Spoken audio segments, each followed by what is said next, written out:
Welcome back, everybody, for another deep dive.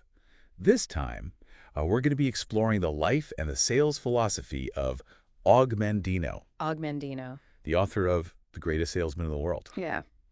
And, you know, we're not just talking about closing deals here. Right. Mandino's work goes really deep into like personal development Yeah. and ancient wisdom. And it's this really unique blend of like a biography and practical advice. It is. It's really cool. Yeah, it's like self-help meets ancient scrolls. Yeah. Meets sales secrets. Exactly. And what's really cool about it is that it goes beyond just typical sales techniques. Right. Like anybody can get something out of it, you know? Absolutely. His work really explores those universal success principles Yeah. that can apply to anyone, regardless of what their profession is or anything like that. So our mission in this deep dive Yeah. is to uncover what made Og Mandino tick. Like what drove his success and, what we can learn from him, whether we're in sales or any other field, really. Yeah, and I think to really understand his philosophy, we need to understand the man himself first. Yeah. His life story is incredible. It is. A true testament to the power of resilience and self-belief. He didn't have it easy. No, he did not. He had some major challenges early on. Yeah. Like losing his mother as a young person, Yeah. going through World War II, Yeah. battling alcoholism after the war. Mm-hmm. And he went from being this struggling insurance salesman to a best-selling author that inspired millions of people. Yeah, a classic rags to riches story Yeah. that I think really highlights how powerful personal development can be. And, it's interesting how he actually found solace in self-help literature. Yeah, And that was like what really turned his life around. absolutely. And he channeled those struggles into a framework for success that really resonated with people from all walks of life. Yeah, and that framework is presented beautifully with the story of Hafez and his book, Yeah. The Greatest Salesman in the World. Mm-hmm. But here's the thing. Yeah, Hafez's story is a fictional narrative. it is. It's like this clever way to package these time was wisdom nuggets. It's true. I think Mandino was really smart Yeah. in using storytelling to captivate readers Yeah, and make those teachings more memorable. totally. Like, think about Hafez's journey. He starts as a humble camel boy. Yeah. He inherits these scrolls and then he gives them away. Yeah. It's all designed to keep you hooked while imparting valuable lessons along the way. It really is like this treasure hunt for sales wisdom. It is. But there's this other layer here that I think is really fascinating. Okay. And it's the fact that Hafez actually seeks guidance from Patros, his mentor. Oh, yeah. Mentorship is so crucial. Isn't it? It highlights the importance of learning from those experienced individuals who've already walked the path that you're on. Yeah, In fact, if you look at success stories, mentorship is a recurring theme. absolutely. Having someone to guide you, share their insights, provide support can really accelerate your growth. So let's talk about those scrolls. Yes, let's get into it. The scrolls are really at the heart of Mandino's wisdom. The heart up. And in the audiobook, we get a glimpse into the first two. Okay. The scroll mark 1, which focuses on habit formation, Mm-hmm. and the scroll mark 2, which introduces a rather unexpected concept, Oh, really? What's that? love as a sales tool. Love. That's interesting. It is. You wouldn't typically associate love with sales, especially back then. I know. But Mandino presents this really compelling case for approaching interactions with genuine care and understanding, Yeah, even when dealing with competitors or difficult customers. I love that. It's pretty cool. Yeah. It's a different way of looking at things. Yeah, and, the scroll, one really emphasizes replacing bad habits with good ones. Right.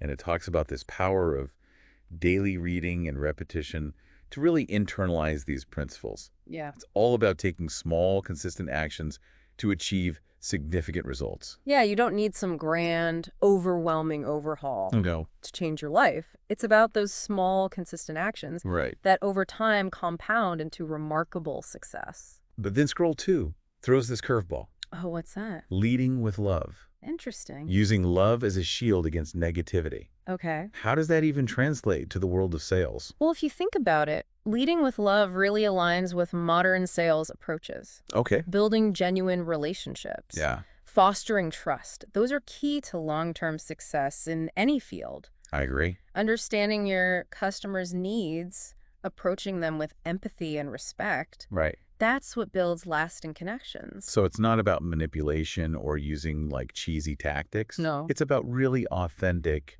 connection, Yeah, and genuinely wanting to help others, absolutely. even in a competitive environment. It's about recognizing the humanity in everyone, Yeah. even those who might seem difficult or challenging. This is making me rethink my whole approach to everything, not just sales. Oh, really? This idea of leading with love is so powerful and counterintuitive. Yeah. It makes you wonder if we often miss opportunities for connection because we're so focused on just the transactional aspect of things. That's a great point. Yeah. I think Mandino really challenges us to look beyond the surface level and consider a more human-centered approach, Yeah. which ultimately can lead to more fulfilling interactions and outcomes. And this brings us to a really interesting point. Okay, what's that? These principles, while framed in the context of sales, Yeah, they have applications far beyond the marketplace. absolutely. Yeah. I think whether it's negotiating a raise or resolving a conflict with a coworker Yeah. or even navigating a challenging conversation with a loved one, Right. approaching these situations with a positive and understanding mindset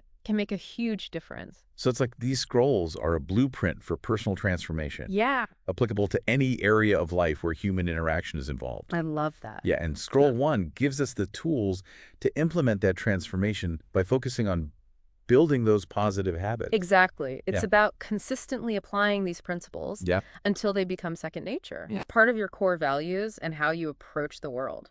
So we've got this really cool setup, right? We do. This compelling life story, Yeah, a fictional narrative with a hidden message. I like it. These scrolls, filled with seemingly simple yet profound wisdom. Yes. But where does it all lead? Where does it go? What happens to Hafez after he inherits those scrolls? Well, his journey takes him to Damascus, Okay. this bustling metropolis full of challenges and opportunities. And that's where he puts these teachings to the test Cool. to discover if he really has what it takes to become the greatest salesman in the world. So that's where things start to get interesting. That's where it really picks up.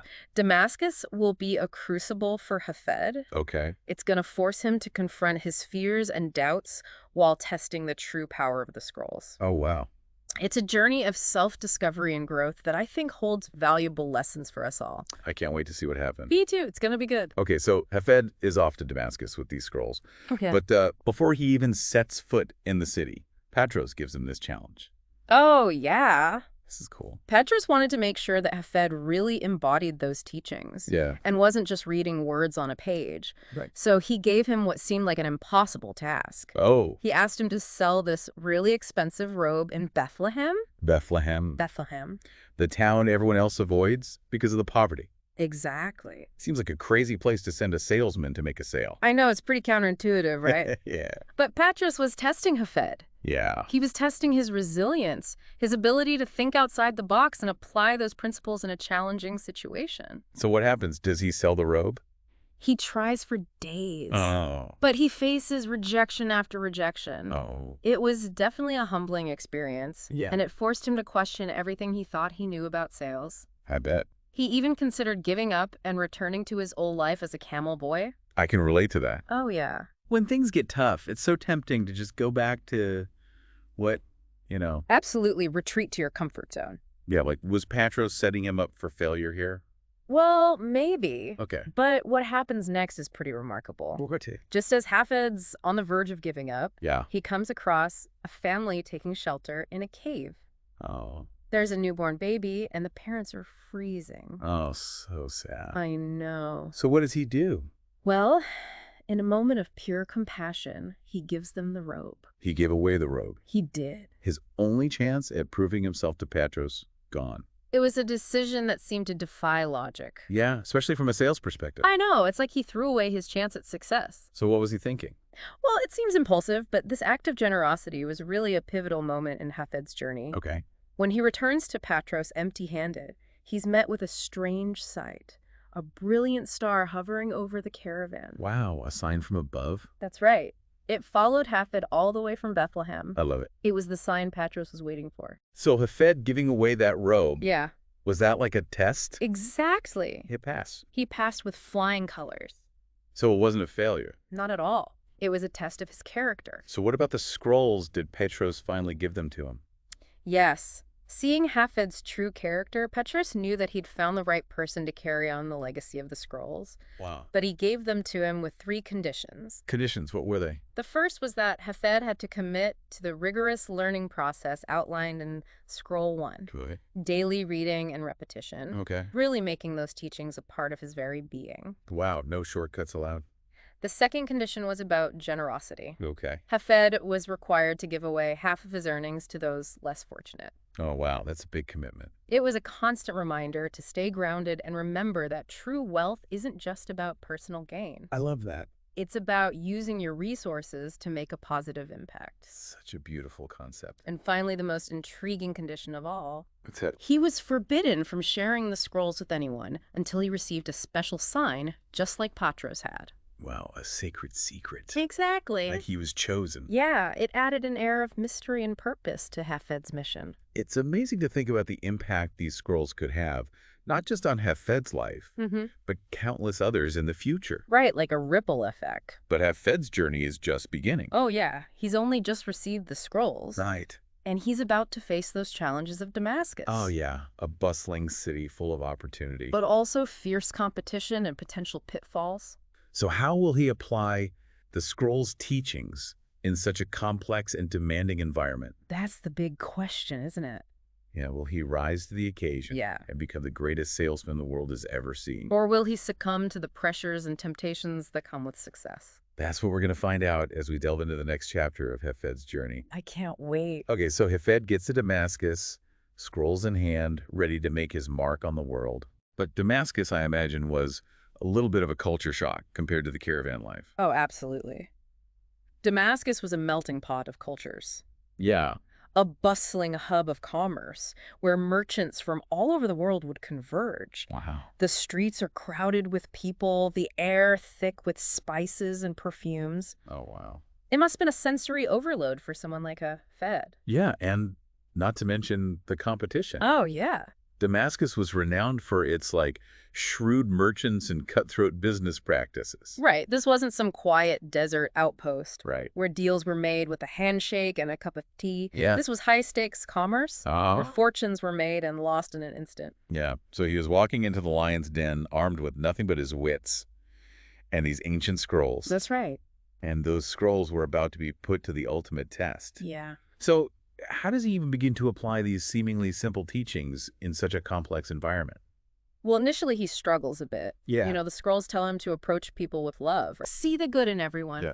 But he's surrounded by all of these haggling merchants, cunning traders, Yeah. people who prioritize profit above all else. Right. So it's a far cry from the generosity and compassion he witnessed back in Bethlehem. So he's starting to doubt the scrolls a little bit? Yeah. Like maybe Patros's teachings were too idealistic for the real world? Maybe a little bit. Yeah. Yeah, he's starting to question everything. Yeah. Like, did he make the right choice leaving the caravan? Right. Has he bitten off more than he can chew? Yeah. He even considers just going back to his old life, Oh, wow. giving up on this dream of becoming the greatest salesman. Yeah. And right when he's about to give up, something interesting happens. What's that? Remember that sparrow that flew into his room? Oh, yeah, yeah. Somehow managed to squeeze through this tiny crack in the window? Yeah. It seems like a minor detail, Yeah. but it's actually a pivotal moment in the story. Okay. It symbolizes hope Okay. and perseverance in the face of adversity. It's like a little sign. A reminder that, even the smallest of creatures can find their way in the most challenging environments. Exactly. And it's this little sparrow that inspires Hafez to turn back to the scrolls. Oh, wow. He realizes he's been so focused on the challenges, Yeah. the negativity of Damascus, that he's forgotten those core teachings. Right. Persistence, faith, leading with love. So he gives the scrolls another shot. He does. He starts with scroll 1. Yeah, the one dedicated to habit formation. Yeah. And he realizes that he hasn't been following the scroll's instructions very well. Not as diligently as he should. Yeah. He's been letting those distractions and negativity get to him and hasn't really put in the effort to internalize the teachings. He's been reading them, but not really absorbing them. Exactly. So he recommits to this daily practice of reading the scroll 3 times a day Wow. and then reading it out loud at night. Oh, wow. So he can really reinforce those principles and imprint them onto his mind. Wow. It's like he's reprogramming himself for success. Yeah, replacing those negative thoughts with empowering messages. Yeah, so how does this new focus on scroll one translate to his actions in the marketplace? Well, he starts to approach each interaction, Yeah. every sale, with this different mindset. Okay. He remembers the scroll's emphasis on persistence, Hmm. on never giving up, even when faced with rejection. He doesn't let those initial rejections get to him. He keeps going, he keeps trying, even when it seems like there's no hope. Wow. And he starts to see rejection not as failure, but as opportunities to learn and improve. That's great. And he also remembers the scroll's teachings about the power of positive self-talk, Yeah. believing in himself and his ability to succeed. It's amazing how those simple principles can have such a profound impact. I know, it's incredible. So as Hafez's mindset changes, Yeah. his results change. He starts to see opportunities where he once saw obstacles. That's awesome. He becomes more creative in his sales approach, more persuasive. Yeah. He even wins over some of the toughest customers. Wow, so the scrolls are working. They're working near magic. He's becoming more confident, more successful. Yeah.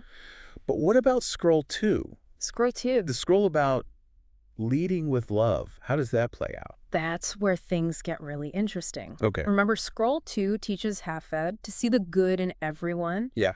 even his competitors. Right. Encourage him to approach each interaction with empathy and understanding. That's tough to do, It is a very challenging concept. especially in a competitive environment. Yeah, so how does he even begin to apply this? Yeah. Well, he starts by simply listening to people. Like, Really listening. mm, Not just to their words, but to their needs and concerns. right. He focuses on building those relationships, Yeah. finding common ground, even with those who might seem like This rivals. is about recognizing that humanity that connects us all.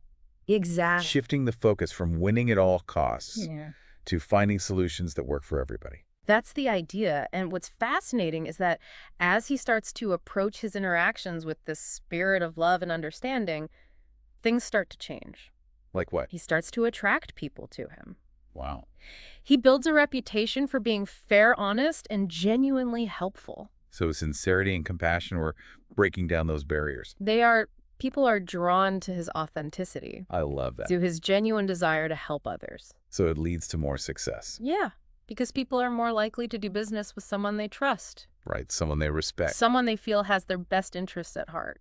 Mandino's turning this whole traditional sales thing on its head, He is. showing you that you don't have to be ruthless or manipulative to succeed. Right. Kindness and compassion can be your greatest assets. Absolutely. And remember, this is all happening in Damascus. Yeah, One of the most competitive marketplaces in the ancient world. right. If it can work there, it can work anywhere. Exactly. Imagine the potential impact these principles could have in our own lives, Yeah, in our interactions with others. this is inspiring It is. and makes you wonder how much more we could accomplish if we all made an effort to lead with love. It's a beautiful message. Yeah, see the good in others, approach challenges with persistence and faith. And that's the beauty of Mandino's work. Yeah. It's timeless. It's universal. Mm, It reminds us that success isn't just about achieving our goals. right. It's about becoming better human beings along the way.